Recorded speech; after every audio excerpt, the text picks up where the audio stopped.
Here we go. Another new edition of Celtics Beat, fresh off an almost demoralizing loss to the Dallas Mavericks. Moral victories, they're not a thing anymore. These comebacks, a lot of the time, you'd rather your team just went out and got slaughtered, as opposed to all this false hope, all these almost wins that our Boston Celtics are racking up. It feels like on the regular. I am Adam Kaufman. This is Celtics Beat. Evan Valenti, our producer, back with us this week. Mark Murphy from the Boston Herald does a great job and a good friend of this program as well. Fellas, I'm just going to start with this. I'm seeing things on the floor. I know that they have lost 7 of 10. I know that we are all down. I know there's the Fire Brad crowd. Danny's got to go. He's not making moves. Evan Fournier, he's only been around a couple games. He scored 6 points in like 60 some odd minutes. He sucks. I'll tell you what. I think they're going to the conference finals. What do you think? Am I crazy? I think they're going to the conference. I know. April Fools, guys. April Fools. That was the worst April Fool's joke I've seen today. Congratulations. I know. And, my kids keep saying, do an April Fool's joke. I think they think it's like a magic trick.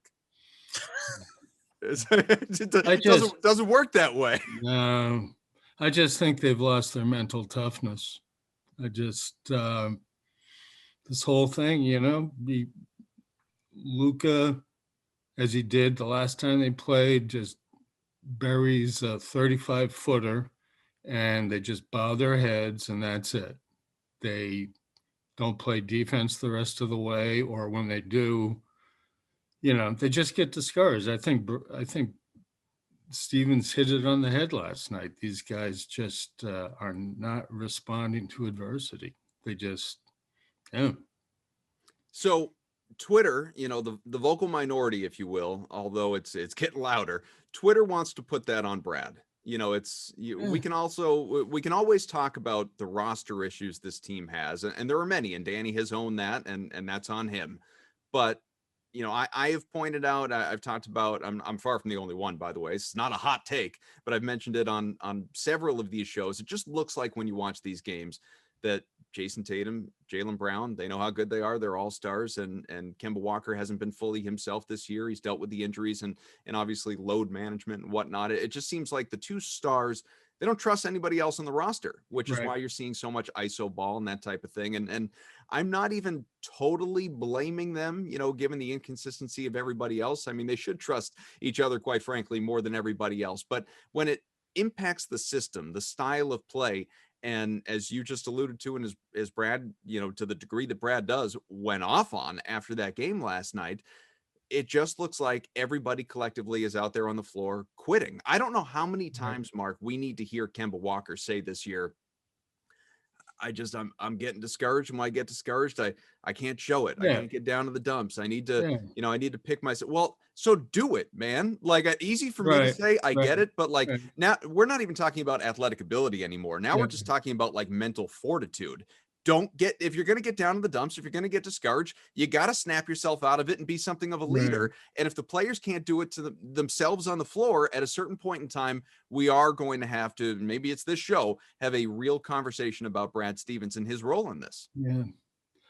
I think part of it, the more I see Tatum these last few weeks, part of it is just he's gone into such ISO mode. I think it's affecting other people. And I don't want to say he's to the level of Kyrie was to him, but he's holding on to the ball. He's waiting for the floor to clear. It's like he's playing like the guy who worked out with Kobe all summer, Mm-hmm. And I think that's got to Celtics change. fans' greatest fears realized already. It only took a couple of years. I can't believe I'm saying it. I think that's part of it. He's got to get back into moving the ball. I think Jaylen has been more straight ahead. I think Jaylen is actually trying to do the right things. And he's certainly been their most consistent when he's out there quarter to quarter. I mean, it's become a Tatum that you don't see him until the fourth quarter. It's, there's, I think. Or like the other night when he erupted in the first quarter and then disappeared. Yeah. For, what seemed like the rest of the game and then showed up again late. Yeah, and I'm not sure he's taking good shots. I think some of those threes are bad shots. And he, last night going in the fourth, what was he? I think he was 1 for 7 from three.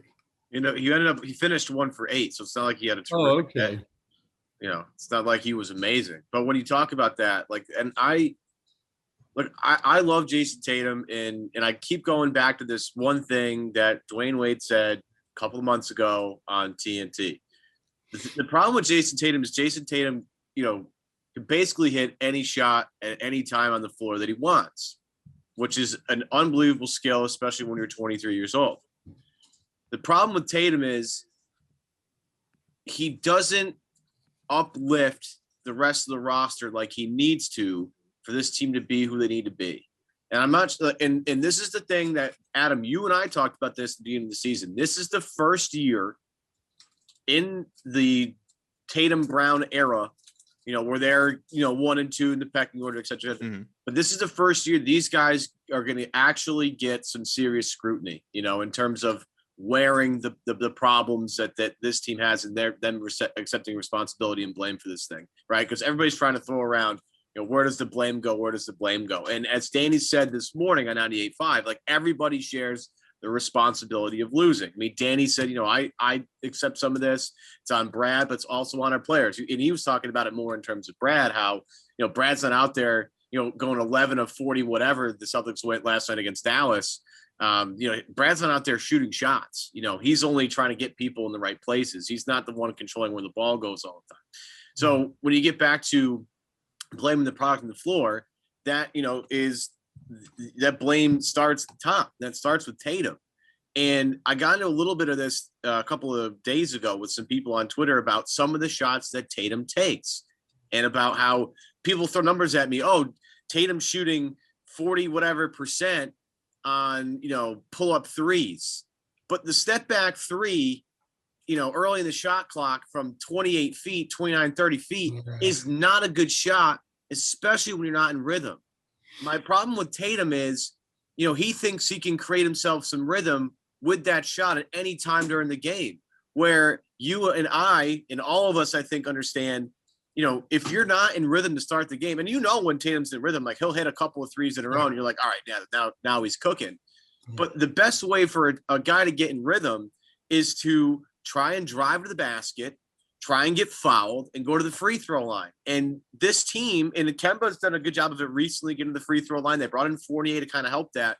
But this team lacks rhythm consistently. Right. And part of that is because this team does not get to the free throw line and does not take free throws. And, you're trying to hit home runs constantly. And when you're not in rhythm, those home runs, they don't fall. No, I think, and I think they're getting a little entitled. Last night, Smart went back to this whole thing. Well, we're not getting rewarded offensively or defensively. We're not getting rewarded for playing hard defense. Yep. In other words, they're getting called for a lot of stuff. And I think they feel like they're getting screwed a little bit. But it's not the way to look, obviously, not when they're not attacking, they're not being aggressive. And that's why they're not getting calls. Well, I know we've heard, Chris Forsberg, another good buddy of this program over on NBC, and Kendrick Perkins on the post-game shows. Like, these guys have been saying regularly, and they're right. This team, to your point, entitlement, Mark, it just seems like they expect everything to come easier than it is to this point in the year.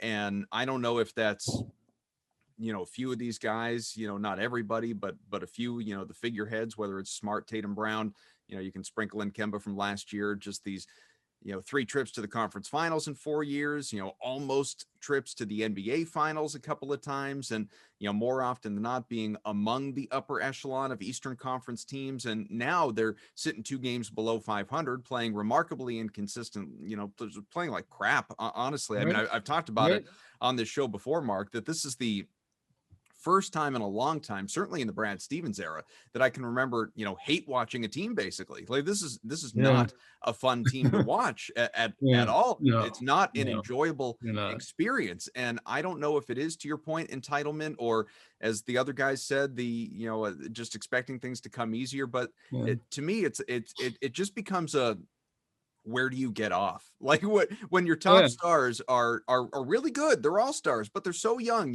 24, 23 years old. Like you have not been around long enough to have that mentality, even in the AAU culture that exists today. Right.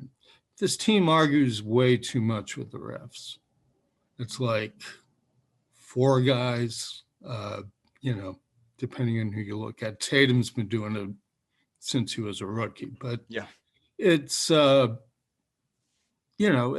they're getting beat because they're arguing.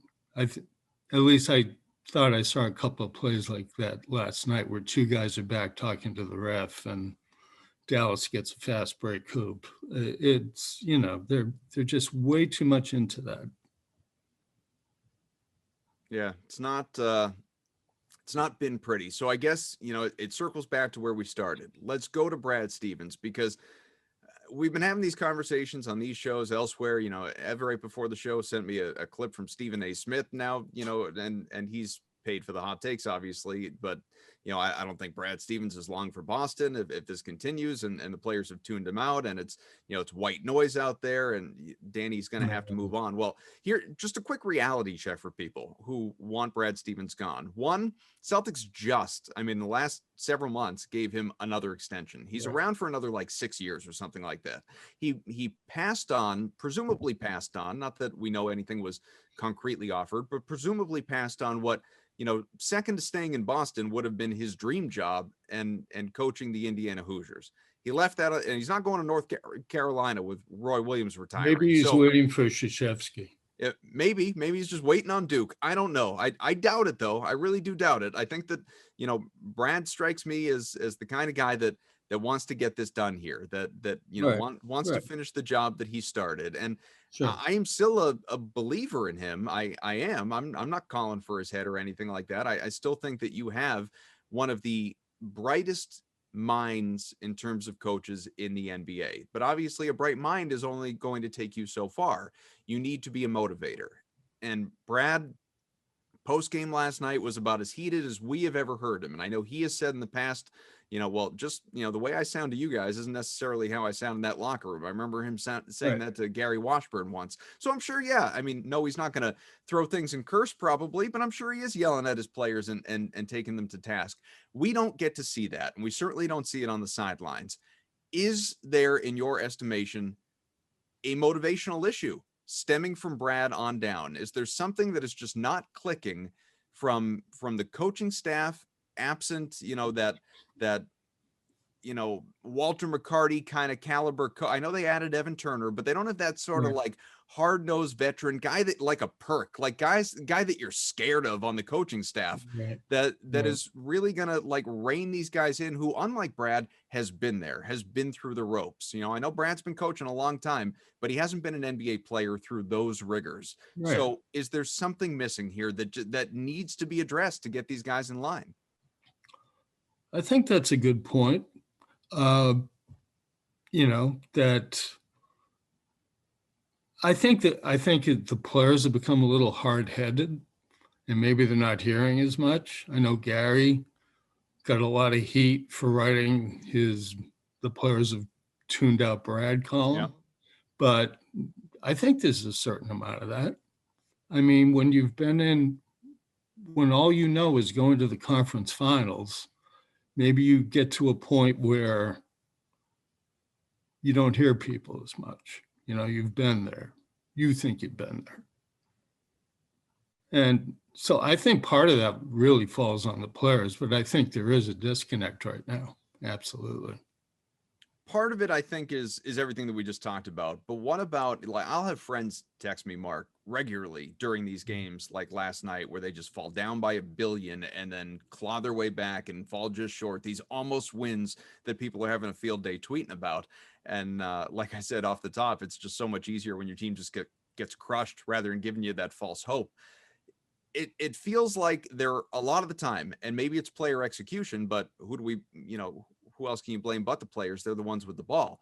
When you look to the coaching staff, though, and Brad in particular as the leader of the group, does it look like they're absent a plan out there a lot of the time to you? If Brad can't get them to defend, and offensively, all the ISO ball that we were talking about, and they're not moving it, and it just seems like they don't trust each other, and they're not really running plays. They're just kind of firing up threes, not going to the hole, not going to the free throw line like Evan was talking about.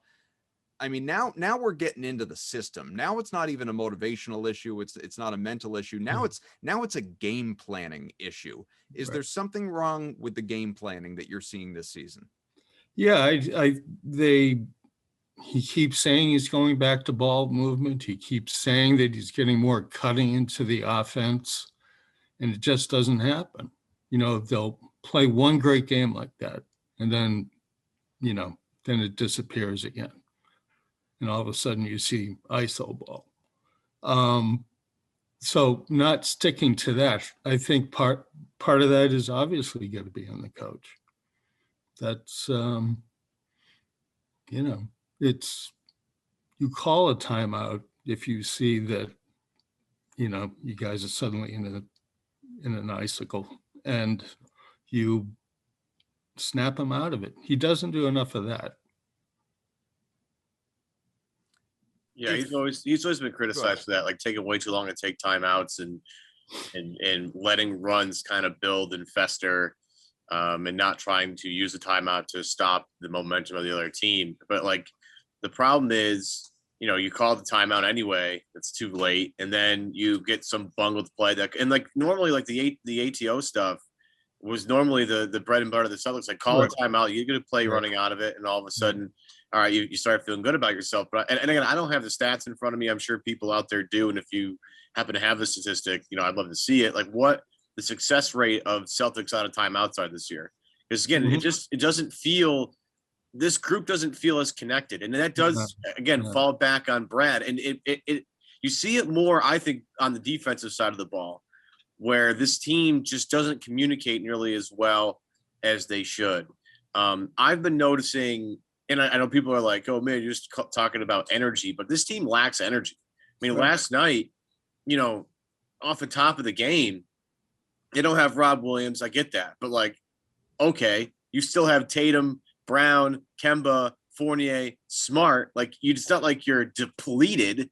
You still have a lot of talent, and they start the game very lethargically. You have, the Mavs get up sort of big. You talked about a couple of shots that Luka hits that are out of this world, because Luka's an out of this world player. And this team drags their head, and they run some BS offensive set that doesn't do anything. They go back down the other end, and they don't play good defense. But then they get back into with their defense a little bit. They make a run towards the end of the first quarter. And you think things are, but they just can't seem to string things together. And, part of that's on the players, and part of that's on the coach. And I think, Brad's is as frustrated as anybody else in terms of what's going on here. But when you have disconnects defensively like this team has had, especially when you go back to past years and they've just been, didn't matter who the hell was on the floor, this team was good defensively. I mean, you go back to having like Jay Crowder, Kelly Olynyk, Marcus Smart, Isaiah Thomas. You go back to any one of these teams, and, collectively as a unit, they play well defensively. At least they would have that to hold their hat on. Like, yeah, they wouldn't, shoot the lights out every night. Nobody expects that. But defensively, the effort was there. I just don't see, the effort looks bad. The effort looks off. The chemistry looks off. The energy looks off. Unless things are perfect. Unless, like, you saw it the other night when, they played Milwaukee the night they won, right? You saw much better energy to start the game. Fournier, the trade has been, passed, and he's coming shortly, right? They have their starting five of Kemba, Jaylen, Jayson, Marcus, and Rob. Like, the conditions were perfect, and everything seemed to work. But when things aren't perfect, this team seems to have some reason, like they're stuck in the mud or something. I can't quite explain it. And that, when you want to blame Brad for stuff, I will blame Brad for this team lacking mental focus. Sure. So you want to say the hospital Celtics are flatlining this year? Very nice. Thank you. Very nice. Yeah, I think they're incredible front runners. When things are going great, they're great. The moment things turn, they just tuck it in. It's, anybody can hit baskets when you're on the end of a 12-0 run, but it's when you guys hit one of those droughts that Brad was referring to that, they just lose confidence. It's like they quit. I really don't know where that comes from, because they've been to the Eastern Conference Finals 3 of the last 4 years. So they know the right way to play. It's, it's just that responsibilities have shifted, maybe,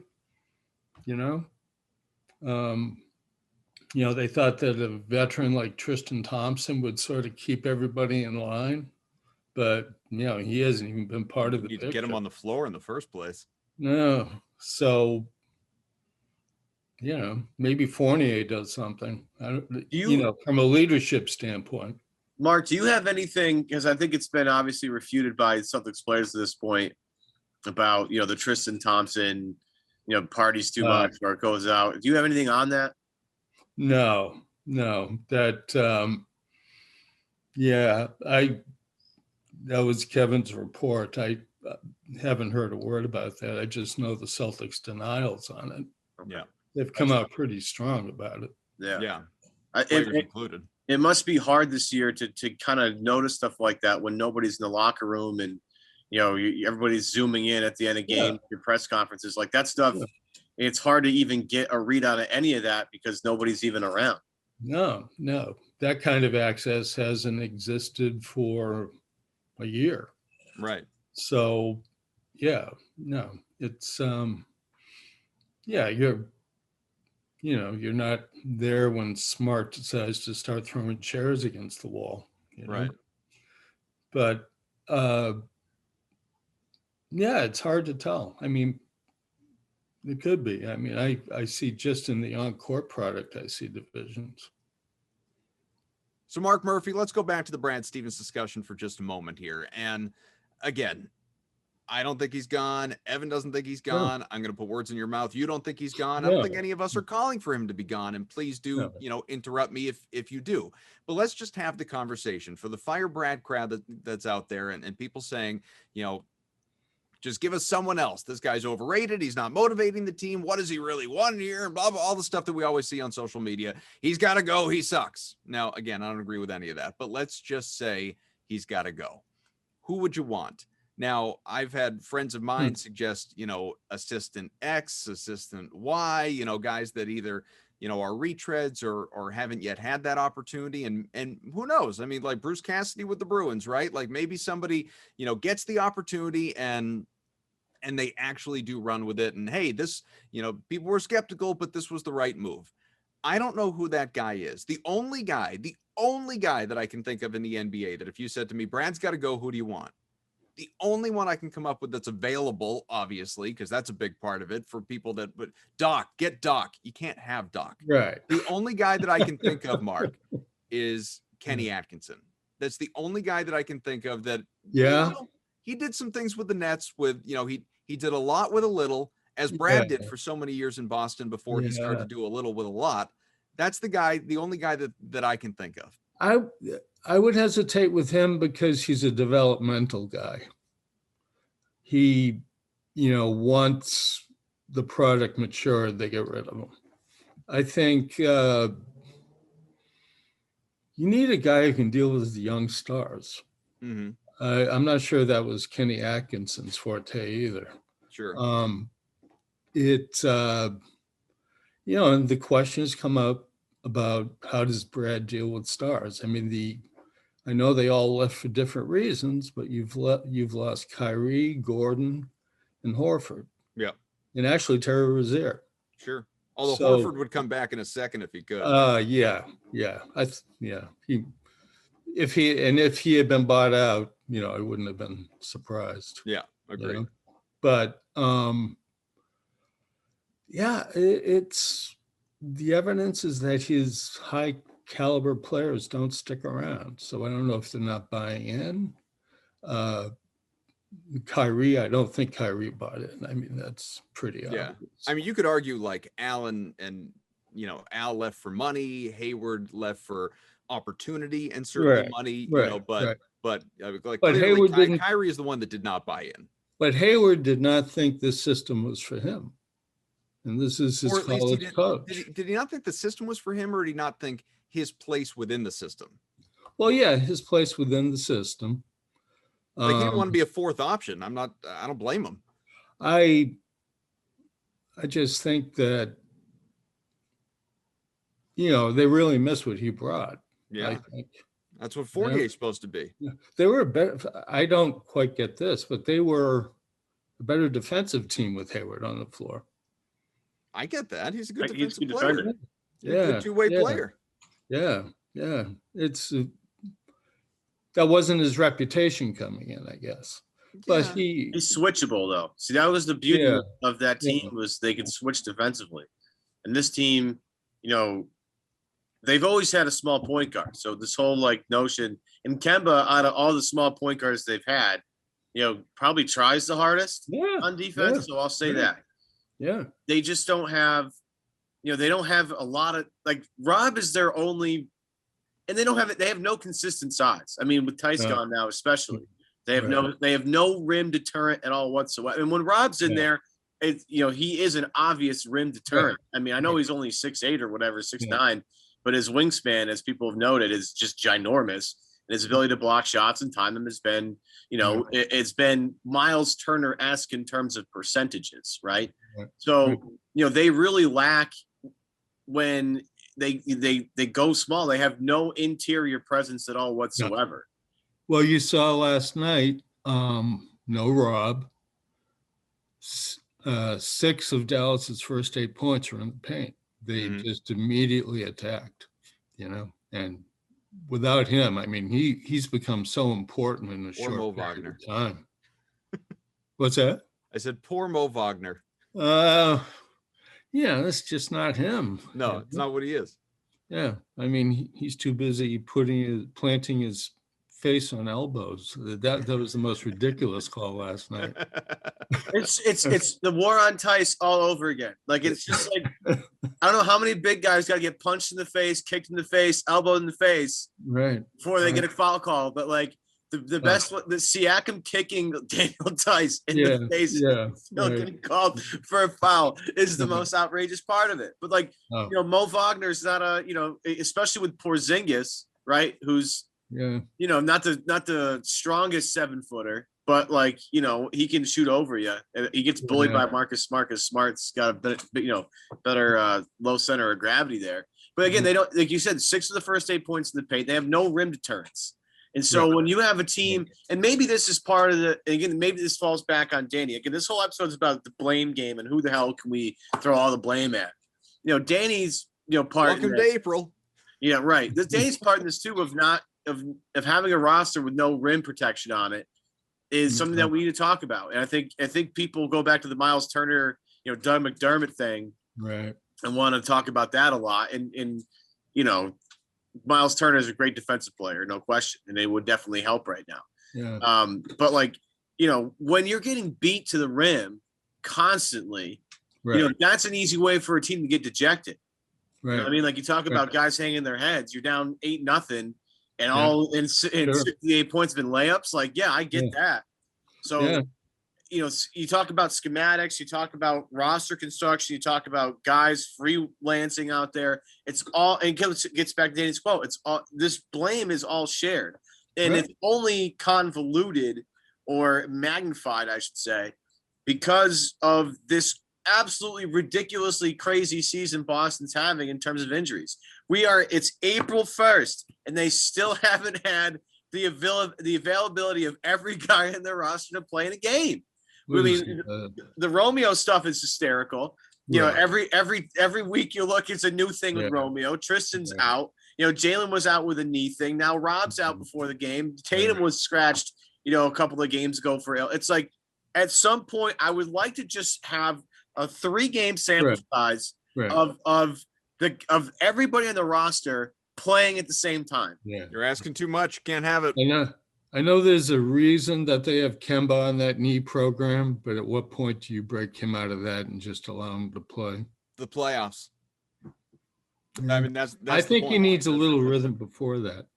I don't disagree with you, but I think that's what their plan is. I Yeah. think it's, Yeah. we're not breaking the Right. glass in case of emergency until the playoffs roll around. Yeah. Yeah. But so just going back quick to like the Atkinson stuff and Stevens. Let's just Mhm. let's pretend for the sake of it that like we don't all love Brad and Brad's a great guy. Like Brad's a jerk. Let's just pretend Brad is he's a jerk. He's a terrible human being. You don't want to deal with him. Like he treats you the way Belichick treats the media. Get him gone. So removing any personal biases, right? Is there, because I always like to say, like, president of the fan club, he's he's a great life coach and all that stuff. Is there that guy? You said, you don't need a development guy. You need a guy who's going to be able to, work with younger, not just younger players, but veteran players. I mean, it's like, are we basically just boiling down to, because it ain't Mark Jackson? Are we talking about like pulling Jeff Van Gundy finally out of retirement? Like what are we talking? Is that guy out there, Mark? You're looking for some kind of a young star, a guy like a Lloyd Pierce, who, before he ran into trouble in Atlanta, and I don't think that was entirely his fault. Yeah. He was that young guy guru. When he was on the Sixers staff, he was everybody's favorite assistant coach. He was kind of a rising star. I think you need a guy like that. I don't know if that fits up here, but yeah. Those guys don't grow on trees though. And right. As much as you want to, I mean, this is an April Fool's joke, but Rick Pitino could come walking through that door again if he wanted to. And destroy the franchise for the second time. Are we all in agreement then? What's that? John Calipari, yeah. I covered Cal the year he jumped from UMass to the Nets, and that was like, you talk about a circus. That was just crazy. So then, and I zeroed this in on you, Mark, but are we all in agreement then that, I mean, like that guy, there's no guy out there that you would replace Brad Stevens with right now? If you could, if you were on a lame duck contract and removing all the money he's owed, is there a single guy out there you'd replace Brad with right now? No. And that's the thing for all you Brad haters. What do you want? Doc. Like, they want Doc. They want bring in Doc. Right, Doc. Yeah, and I can't wait to watch another 3-1 lead. Like it's the answer to this problem is not a simple one. And you get rid of Danny. Okay, who's going to be the GM then? You're going to have, what are you going to have? And I love Mike Zarin. Is Mike Zarin going to take over? Is that what we need to do, or do you need fresh blood in there? This is something we talked about with Gary Washburn. He was. There's got to be some fresh blood somewhere at some point. Has to come into this organization, have a decent amount, powerful voice to make some sort of change here. Does it come into the front office? Does it come to the coaching staff? Is it a player, a veteran that comes in and straightens these guys out? I mean, that's all the questions that, Danny and ultimately Wick and Steve and everybody else that works in that ownership group have to come up with. Because this season, or do we just go, hey, this is one of the weirdest seasons in the history of the league, and we shouldn't put a lot of stock. Wasn't that last year? No, again, you could say this continuing into this year is it's almost like it's one long season. It really is. I'll go with you on that. Yeah. But go ahead. Well, just the coaching thing, like you go back to that, I know the segment's been mainly about coaching. There's not one of those guys that's just going to magically come available. Like, what are you gonna do? Like try and get Mark Few out of Gonzaga? We can go out of the college ranks and try and find somebody. Chris Beard just got a job with Texas. They did that though. Broke that news. But the good college, like the only guy that I would sell out for in the college ranks of anybody is Jay Wright of Villanova. And Jay Wright's had opportunities to come to the NBA and he said no every time. So Jay Wright's not the guy to fix it either. So all of you that complain about Brad, but like the other options really don't exist. The coach, as Mark has said, that can handle young stars, that guy's probably on a team with young stars on it, right? Well, and again, it's not like a guy like Jay Wright has any experience handling the Kyrie Irvings of the world, right? Like this, who's who's going to do that? I mean, it's going to it's be just, it's going to be a next NBA player. I think. right. It's going to be. Is it Rondo? Is it Chauncey Billups? Rondo the genius? You know what? Rondo has a great. Rondo probably had a better relationship with Brad than he did with any other coach he ever had. And that's saying something. Because he didn't throw water bottles at him? Yeah. That's true. Yeah. Or Brad, Brad, when this might be part of what the current situation is, Brad's not confrontational. Yeah. So, Is that the move then? Just be like, hey, Rondo, here's a boatload of money to retire. We need you on our bench. Or like you bring Rondo in as a player. Like I because Rondo, he's probably not willing to give it up. He just won a championship ring last year, and he was a good player on a Lakers team that won the title. It's not like he wasn't some random scrub at the end of the bench. No, he was pivotally important to the Lakers winning that title. I mean, I have a hard time being like, yeah, that's the move. Just throw a boatload of money at Rondo to be an assistant coach on a team instead of playing in the NBA. I don't see how that lines up. And, again, the answer is not a simple one, but I guess that could be an option. And I know that Rondo and Brad, I'm sure Rondo and Brad had their disagreements because Rondo disagrees with everybody. Sure. But, if they had a good relationship, maybe that's it. I don't know. But we all know Rondo's a genius, and eventually he's going to be a head coach because he just has the mind for it. Does he have it's funny. I don't feel like that's inevitable at all. Not because he couldn't be, but because I don't think like Rondo just doesn't strike me as the kind of guy that wants to do that. I don't know. Mark, you were a hell of a lot closer to him than either of us. No. And he's just so smart. That's the thing about him. I did a story, his rookie year. I talked to his high school coach, who was Mike Bibby's cousin, Doug. And he was also Rondo's science teacher. And no, algebra. And so Rondo was in the back of the class sleeping, got his head on the desk. Yeah. And Bibby says, after every class, I throw out a challenge problem. So that day I throw it out. Everybody's sitting there trying to figure out. And all of a sudden, Rondo, with his head still planted on the desk, puts his arm up like this. And Bibby said, these are Bibby's words. He said, "Damn it, if the little SOB didn't get it right." So, Rondo's one of those kind of guys. Remember, though, sometimes, not every time without fail or anything like that, but sometimes it's the really smart ones that struggle most in that type of setting because, they have trouble with people they're trying to teach not grasping what they're talking about or not being able to do it. Like why couldn't some of these great players, a Magic Johnson, a Wayne Gretzky, whomever, like Larry Bird was obviously a great head coach, but some, haven't been able to do it because it's like, why can't you just go do like what I did? Why can't you go do what I'm talking about here? Right. And I don't know if Rondo's that guy or not. Maybe Rondo could boil it down, make it real easy to understand and go execute. I just have no idea. Yeah. Well, one thing about Larry for a moment, his great gift was he had no problem delegating. He had Rick Carlisle and Dick Harder doing his offense and his defense. And Larry, he was incredibly low ego as a head coach. Mm-hmm. But anyway, Rondo, the one indication of what he could be like is, for all of the crap that's gone on with him the last couple of years, you'll never hear, unless, well, maybe with the exception of Ray Allen, you'll never hear a former teammate say he was a bad teammate. Right. He was a great teammate to people. And he just happened to not like Ray, I guess. But it was, so he'll have that kind of feel for the players. Avery Bradley, he brought him up under his wing. Mm-hmm. Avery got his whole attitude from Rondo.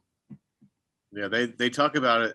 His little stint in Atlanta. I think Jackie Mack has talked a little bit about how players loved him in Atlanta, and they brought him in to kind of take Trae Young and show him the ropes a little bit. And it's I'm not sure how much of that actually happened. I don't know, because Trey's his own sort of monster in terms of, he's pretty unbelievable and offensively talented and sees the floor, very differently than most people do.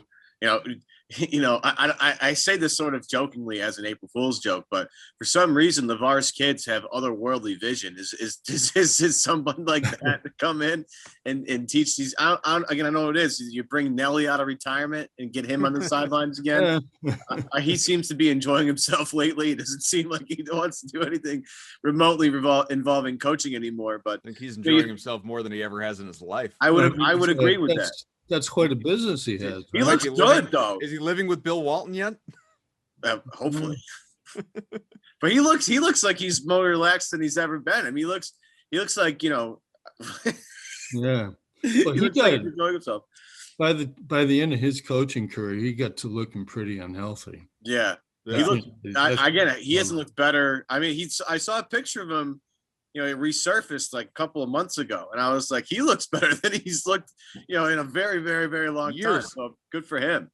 But again, the coaching answer, just, we don't know. The most perplexing thing about this team is there's not a clear cut, they need this answer. They have a ton of talent. They have a smart head coach. They have a smart front office that's done well in trades. I mean, look, if they sign Fournier to a long-term deal, giving up 4 second-round picks, I guess, to acquire Evan Fournier is a no-brainer move.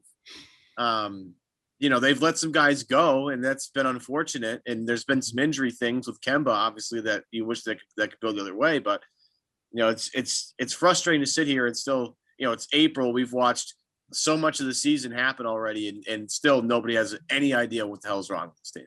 I think it's on their 2 young stars to take over as leaders. I don't think Tatum's there yet, and I don't think Jaylen's quite there yet.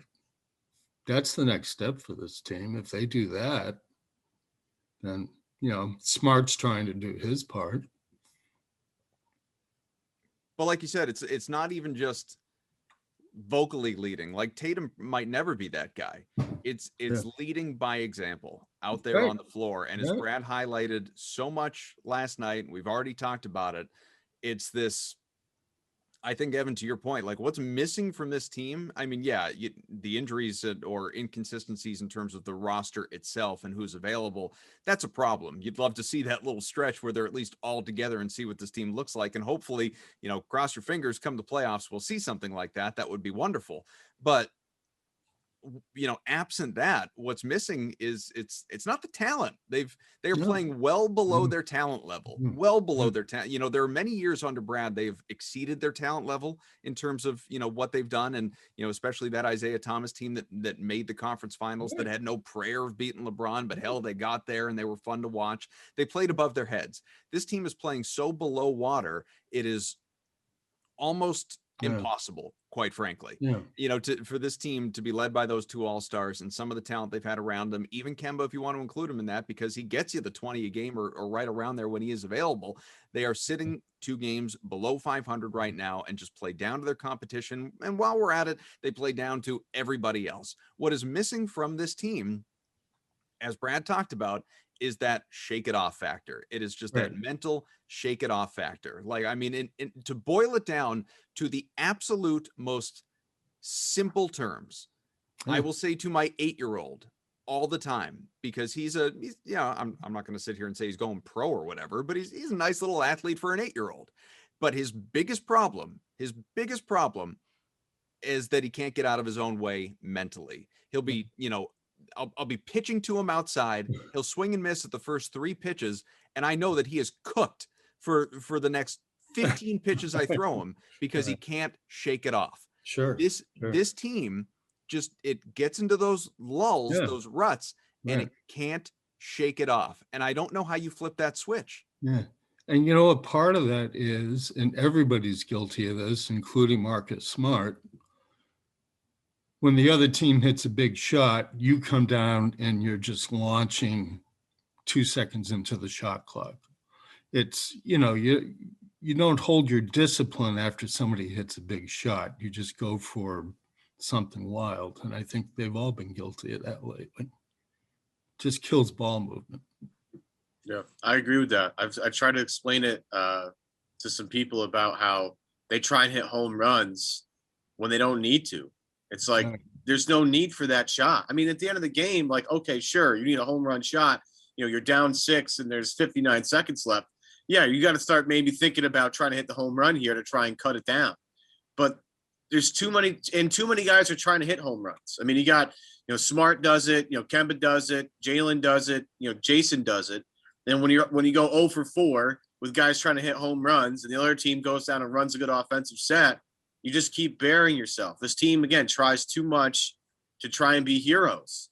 When it collectively, it takes a full 5-man unit to drag yourself back out of a 20-point deficit, which they found themselves in regularly lately.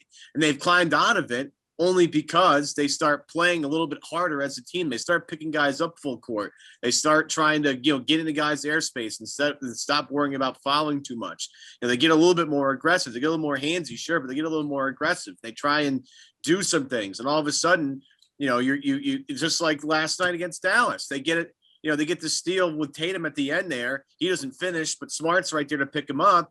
And, you know, but that's too little too late. That stuff's got to happen much earlier. So I don't know. Again, maybe it's on Brad saying, hey, we're going to, you know, maybe at some point when they're getting smoked in the second quarter, you know, again, Dallas outscored them Wednesday night, 34-20 in the second quarter. Maybe at some point in the second quarter, you know what? And I see Pritchard do this. And that's why I love Pritchard so much. He just starts picking guys up full court. Just saying, you know what? I'll go up and, you know, Jalen Brunson in the ball on the floor. I'm gonna go make his life hell for a little while. You know, maybe they start doing that. Maybe they start, you know, aggressively, you know, trapping on defense. I mean, I don't know what it is, but when they start playing sound defense and turning guys over, that's when they start to look like normal again. You know, if they aren't hitting shots, and that's happening frequently. You know, if they can just start getting into guys a little bit more defensively, they can start building some more confidence. But they don't do that until it's desperation time. Right. And part of what's kind of infuriating is that in Tatum and Brown, you have two guys who are, when they're playing at their best, very high caliber defensive players, and they're not living up to that. It's, you know, Tatum had this whole thing last year. Drew Hanlon said that he and Larinaga set up this goal to become an all NBA level defender. And I don't know if you remember, there was like a 3-week stretch where Tatum's blocking shots, he's shutting guys down. He was actually really serious about it. And I think that's really fallen off. Yeah. Again, the energy's not there on that end of the floor. Sometimes Jaylen brings it. Sometimes Jayson brings it. Smart usually does, but you know, again, it's just a collective team effort that we're lacking here, I think. It almost felt like when he threw that ball off the backboard last night that he was just saying, I nearly said a bad word, where he was just saying the hell with it, you know? Yeah. It's like, you know, it was more out of frustration than the play itself. But, you know, it's just where they all are right now. Well, before we do go, we've been going about an hour here. So before we wrap, one guy we've mentioned him a few times. We haven't really talked about him, Evan Fournier. Obviously, his first 2 games in a Boston uniform, the guy who was averaging 20 points a game when he came in for Orlando. In 64 minutes, he is 3 of 16, 0 for 7 from 3, has 6 total points, along with, you know, just some box score fillers, 5 rebounds, an assist, 2 blocks, 3 steals, and a turnover and a handful of fouls if you just want to round out the whole damn thing. But at the moment, you know, to the eye, he's, you know, playing like the kind of experience you conjure up when you Google his last name. So when is this thing going to turn around? When are we going to see the Evan Fournier that Danny Ainge acquired? I don't think he fits in until the rest of the rotation gets back together. It's, you know, he does show really good ball handling ability, and he does seem to be very patient. I mean, he was, you know, last night I thought he was deferring a little bit, but he, yeah, I mean, people have to start sharing the ball again. I mean, you know, maybe the rotation needs some kind of a tweak. I mean, You only got so many options. well, I was, one that's occurred to me from time to time is Kemba as a sixth man. Yep. If you want to give it a little bit of a jolt, but I don't know if they're going to do that. Sometimes Kemba gets lost when he's with Tatum and Brown together. Mm-hmm. I think he's a better option if he gets to shine at the front of the offense. I mean, what the hell? Why not try it, right? Yeah. And what, like, Yeah. try it for a game. What's the harm? What's it? You Right. gonna You lose? lose. Right. Yeah. Just give him license to go out there and get buckets. Right. Yeah. Instead of trying to fit in with everybody. Yeah, it's tough again with you're introducing 3 new guys because all 3 of them have played. You look at Mo Wagner's first game. I loved his first game because all he was doing was setting a million screens and just trying to get guys open as much as humanly possible, which I loved. Cornette comes in and he's just letting it fly, and I appreciate that. He offered you some rim protection. Yeah, he's got confidence, which I like. In the Fournier thing, the Fournier stuff, I see it too, which is like you watch him and he doesn't quite know exactly where to go yet, but you can see like if he gets comfortable, that's a real interesting player to have. And that's the problem. They don't have that, like, when Jaylen and Jayson are on the floor together, another ball mover and a guy that can, win off the, beat guys off the dribble, which they've desperately missed because all the other guys they've had in that spot, whether it be Neesmith, Shemi, Grant, you name them, those guys, you take 2 dribbles, then all of a sudden they have no clue what to do. So having another guy out there like that handle the basketball is good. But maybe letting Kemba feast on second units is a good idea. When there isn't elite rim protection in the game, he's starting to get to the free throw line a little bit more. He's starting to get to the bucket a little bit easier. He's trying to absorb some contact, doesn't always get the call, but he's at least trying a little bit. Maybe that's the idea.